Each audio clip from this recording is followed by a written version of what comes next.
के दो supersonic Sukhoi 35 fighter jet take off करते हैं।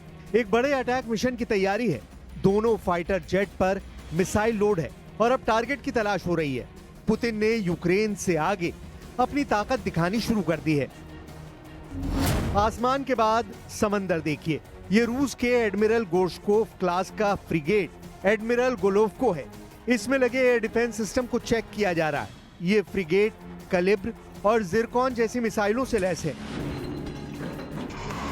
हर हथियार को आजमाया जा रहा है। बताया गया है कि बड़े टारगेट पर हमले की तैयारी है।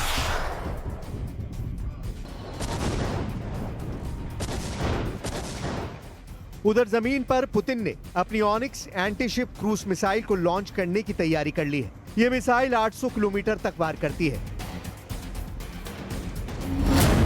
पुतिन ने अमेरिका और नेटो को अपना पंजा दिखा दिया है। पुतिन के पंजे की ताकत को अमेरिका और नेटो डिकोड कर रहा है। पुतिन के पंजे की पहली उंगली में है उसकी एयर पावर, दूसरी में है उसकी नौसेना, तीसरी उंगली में रूस की मिसाइल पावर है, चौथी उंगली में ईरान है जिसकी तरफ से पुतिन को ड्रोन और मिसाइल सप्लाई तेज करने का दावा किया गया है। रूस की पांचवी उंगली का मतलब है शी जिनपिंग यानी चीन। पुतिन अमेरिका को बताना चाहते हैं कि जब ये पंजा मुट्ठी में तब्दील होगा तो एटम बम बन जाएगा, यानी तब अमेरिका और नेटो का बचना मुश्किल हो जाएगा। यूक्रेन से युद्ध तेज होने और नेटो से घमासान के पूरे सिग्नल मिलने के बीच पुतिन ने अपने सबसे खतरनाक हाइपरसोनिक हथियार दिखाने शुरू कर दिए हैं।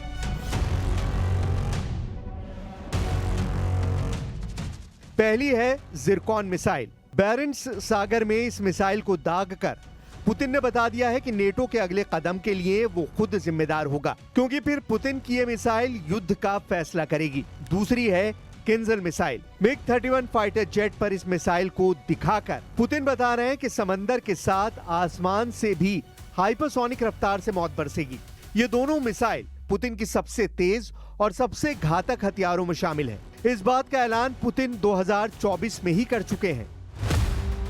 2024 में ही पुतिन बता चुके हैं कि उनके हाइपरसोनिक हथियार दुश्मन के खिलाफ निर्णायक साबित होंगे। Также в бою уже применялся и ударный гиперзвуковой комплекс морского базирования «Циркон», о котором в послании 2018 года даже и речи не шло. Но и эта система уже в строю. На боевом дежурстве стоят гиперзвуковые блоки межконтинентальной дальности «Авангард» и лазерные комплексы «Пересвет».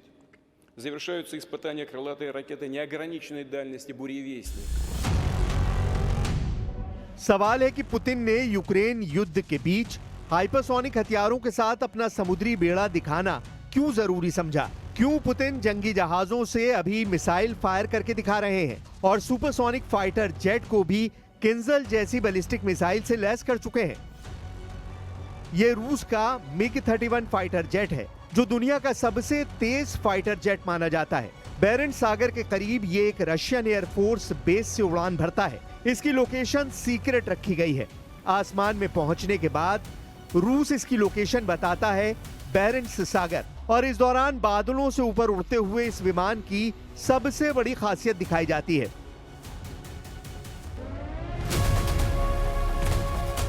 किंजल मिसाइल अब मिग 31 का सबसे खतरनाक हथियार बन चुकी है। जपाद युद्ध अभ्यास के दौरान पुतिन ने इस विमान को नेटो देशों के आसपास उड़ाकर बता दिया है कि जब भी मौका आएगा उनका fighter jet hypersonic Kinjal missile को फायर करने के लिए तैयार रहेगा। अब देखिए बाल्टिक देशों के बीच रूस के एक हिस्से कालिनग्राद में क्या हो रहा है।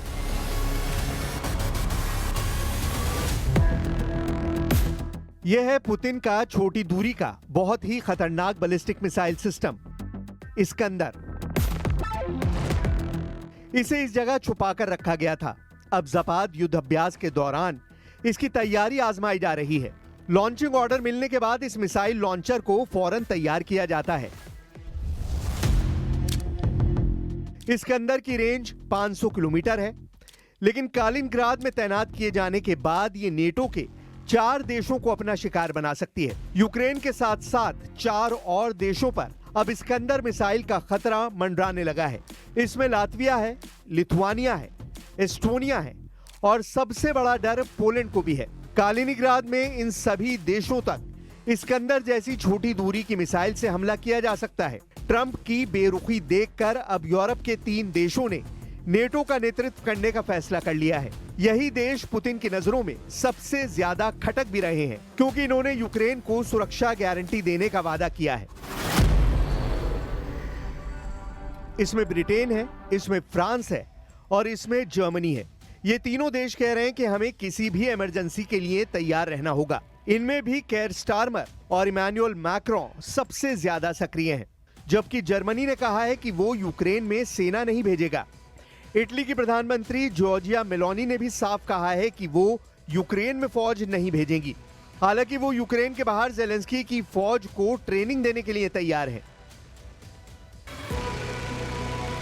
यूरोप यूक्रेन को बचाना चाहता है, लेकिन सवाल है कि क्या वो खुद पुतिन के गुस्से से बच पाएगा। जब से पोलैंड में पुतिन के ड्रोन घुसे हैं, रूस की दहशत नेटो बॉर्डर पर अंगड़ाई ले रही है। The decision by NATO to put eastern sentry, the decision of NATO to increase air defense capabilities of the eastern flank is appropriate and right response. However, what we need to learn from this situation is that and at this point, anti-drone defense systems in NATO countries still need to be developed. Normally, you don't use very expensive air defense missiles to shoot down rather cheap drones. Europe के खौफ को देखकर America क्या करने जा रहा है, इसे लेकर यूरोप के कैंप में कुछ साफ नहीं है। या फिर इन सबको यकीन हो गया है कि अमेरिका अब अपने दम पर कुछ ज्यादा करना नहीं चाहता। वैसे यूरोप इस बात से घबराया हुआ है कि कहीं डोनाल्ड ट्रंप अब यूक्रेन को रूस के सामने सरेंडर करने के लिए साफ शब्दों में अल्टीमेटम न दे दे। हालांकि व्हाइट हाउस में यूक्रेन पर मीटिंग करने के बाद ट्रंप ने कहा है कि यूक्रेन को अब अमेरिका से पेट्रियट डिफेंस सिस्टम के लिए मिसाइल भी मिलने जा रही है। ये वादा ट्रंप कर चुके हैं कि वो यूक्रेन को बचाने के लिए ज़ेलेंस्की को पेट्रियट मिसाइलों की सप्लाई फिर शुरू करेंगे। हालांकि इसका बिल यूरोप भरेगा, यानी ये हथियारों वाली मदद नहीं, बल्कि अमेरिका के लिए एक डिफेंस डील होगी जिसकी कीमत ज़ेलेंस्की को भी चुकानी पड़ेगी। And you know, I stopped 7 wars. I thought this was going to be an easy one for me, but this has turned out to be tough. The hatred between Zelensky and Putin is unfathomable. You still believe that they will talk? That they will have a... I don't know. I think I'm going to have to do all the talking. They hate each other. When do you think that will take place? I don't know. Relatively soon. Has any of the NATO We're going to get members- it worked out one way or the other, but relatively soon. Has any of the NATO They members hate each started- other so much they can't breathe. So I'm going to have to get involved. Putin के तेवर को समझना है तो रूस के चीन और उत्तर कोरिया से नजदीकी को समझना पड़ेगा। जब से पुतिन शंघाई सहयोग संगठन की मीटिंग से लौटे हैं, उनका जोश काफी हाई है। चीन और उत्तर कोरिया के साथ उनके गठजोड़ ने यूक्रेन के अलावा नेटो में भी दहशत पैदा कर दी है। इसलिए पुतिन ने अमेरिका और नेटो को अपना पंजा दिखा दिया है। पुतिन के पंजे की ताकत को अमेरिका और नेटो डिकोड कर रहे हैं। पुतिन के पंजे की पहली उंगली में है उसकी एयर पावर, दूसरी में है उसकी नौसेना, तीसरी उंगली में रूस की मिसाइल पावर है, चौथी उंगली में ईरान है, जिसकी तरफ से पुतिन को ड्रोन और मिसाइल सप्लाई तेज करने का दावा किया गया है। रूस की पांचवी उंगली का मतलब है शी जिनपिंग यानी चीन। पुतिन अमेरिका को बताना चाहते हैं कि जब ये पंजा मुट्ठी में तब्दील होगा तो एटम बम बन जाएगा, यानी तब अमेरिका और नेटो का बचना मुश्किल हो जाएगा। पुतिन की नौसेना इस वक्त कई इलाकों में एक्टिव है। जुलाई से सितंबर तक 3 महीनों के अंदर पुतिन ने समुद्री तहलका मचा दिया है और अब बेलारूस के साथ पार्टनरशिप में पुतिन ने नेटो के सामने करो या मरो के हालात पैदा कर दिए हैं। Мы находимся на завершающей стадии проведения совместных стратегических учений «Запад-2025», который является венцом или основой подготовки войск Республики Беларусь и Российской Федерации. Если взять уровень повыше, оперативный, стратегический, скажу так, что нам удалось в систему проведения данного учения спланировать вопросы применения, так скажем, оружия более мощного или могущественного поражения. ज़पाद युद्ध अभ्यास में अपनी नौसेना को एक्टिव करने वाले पुतिन के इरादों को लेकर व्हाइट हाउस से लेकर यूरोप की हर राजधानी में सवाल उठ रहे हैं, क्योंकि पुतिन की इस जंगी फॉर्मेशन में पनडुब्बी भी है, इसमें बॉम्बर विमान भी है जो हजारों किलोमीटर दूर जाकर परमाणु अटैक कर सकते हैं। इसमें टोही विमान भी है जो दुश्मन की नौसेना का सैकड़ों किलोमीटर दूर से पता लगा लेते हैं, और इसमें लॉन्ग रेंज मिसाइल फायर करने वाले जहाज भी हैं जो हजारों किलोमीटर दूर से तबाही मचा सकते हैं। जुलाई में पुतिन ने क्या दिखाया था, उससे पुतिन के इरादे समझे जा सकते हैं।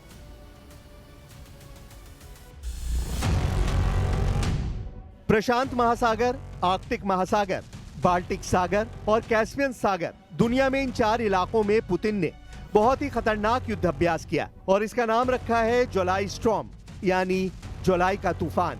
जुलाई में पुतिन ने ऐसे तूफान का इशारा दिया था और इसकी धमक दुनिया के सबसे बड़े पावर सेंटर यानी अमेरिका तक सुनाई दी। इसकी धमक ऐसी कि इसे देखकर पूरा यूरोप भी पनाह मांगे और जिसमें एक इशारे पर पुतिन का सबसे बड़ा वॉर एजेंडा लागू हो जाए। फिलहाल पुतिन के दुश्मनों की नजर उनकी नौसेना पर है, जिसने दुनिया के 4 वॉर जोन में अपनी मौजूदगी से तनाव कई गुना बढ़ा दिया है। पुतिन की जंगी फॉर्मेशन में पनडुब्बी भी है, बॉम्बर विमान भी है और ऐसी मिसाइल बोट भी है जो नेटो के हर लक्ष्य को चकनाचूर कर सकती है। लेकिन इसमें सबसे आगे हैं उनकी 2 हाइपरसोनिक मिसाइल। पहली है जिरकॉन मिसाइल।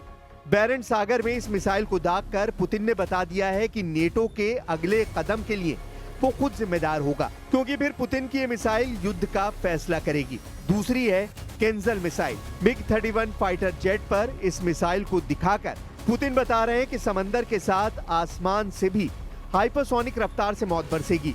ये दोनों मिसाइल पुतिन की सबसे तेज और सबसे घातक हथियारों में शामिल है। इस बात का ऐलान पुतिन 2024 में ही कर चुके हैं। ये दोनों मिसाइल पुतिन का ट्रम्प कार्ड कही जा रही हैं। इनका जवाब पूरे नेटो के पास नहीं है। ये लॉन्च होंगी तो समझ लीजिए कि नेटो उन्हें नहीं रोक पाएगा। ये बात ट्रम्प और उनके यूरोप वाले दोस्त बहुत अच्छी तरह जानते हैं। उन्होंने ज़पाद में न सिर्फ इन मिसाइलों का ट्रेलर देखा है, बल्कि पुतिन का इरादा भी बहुत अच्छी तरह डिकोड कर लिया है।